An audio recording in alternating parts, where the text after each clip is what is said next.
O küçük karı diye ona Zeynep bunun adı. Küçük karı mı? Neyini küçük karı derler sana? Benim ismim Zeynep Aybo ama bana küçük hanım derler. Ha küçük hanım derler. Ha, sesim güzel de Güzel, benim öyle. ondan. Sen söyleyiver o zaman Zeynep abla bize. Hadi bir türkü söyleyiver. Kız kurban olurum o nasıl bakış, alının üstüne döktüğün nakış. Evinizin önüne yaman yokuş, senin için ter dökerdim sevdiğim.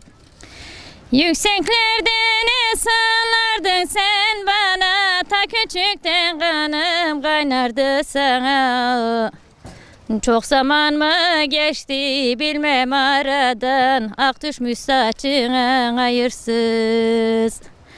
Çok zaman mı geçti bilmem aradan, ak düşmüş saçına hayırsız.